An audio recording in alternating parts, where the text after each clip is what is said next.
بسم الله الرحمن الرحیم. د ټول ته څوارلسم اګست خوشحالي و مبارک. زما د تیر وخت یاران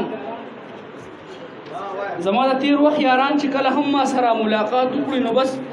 شي مخاطب راته او داسې وایي کامرانه وایه که نه نن سبا څه کار کوي ښه روپیه څونه ګټې او نوکري ورته میلاو ده که نه واده دې کړی که نه او رښتیا بله واوره هغه جینۍ څنګه ده هغه چې تا به یې کیسې کولې د الفتونو کورو هغه د ټول کلي ملکه څه وه هغه د حسن چې پرې حد تمام و هغه جینۍ چې واده شوې که نه زه ورته چوپ ولاړ یم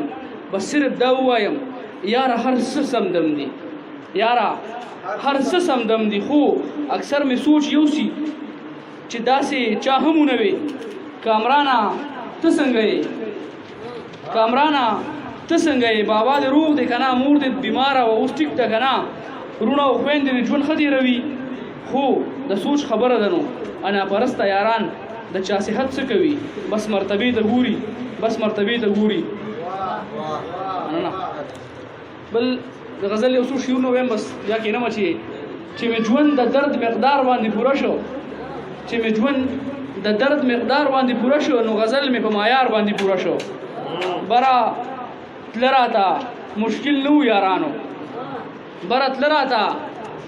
و یارانو خو یو کارو پر اعبار باندې پوره شو او جنازې له مې پې مخې بلها راغلل یو کردارو په کردار باندې پوره شو جنازې له مې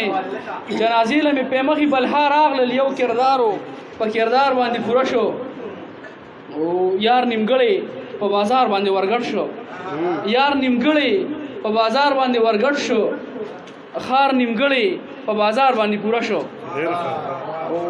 چې د تیر عمر ارمان دې سر لراغې مفتی صاحب چې د تیر عمر ارمان دې سر لراغې سر دې څنګه په دستار باندې پوره شو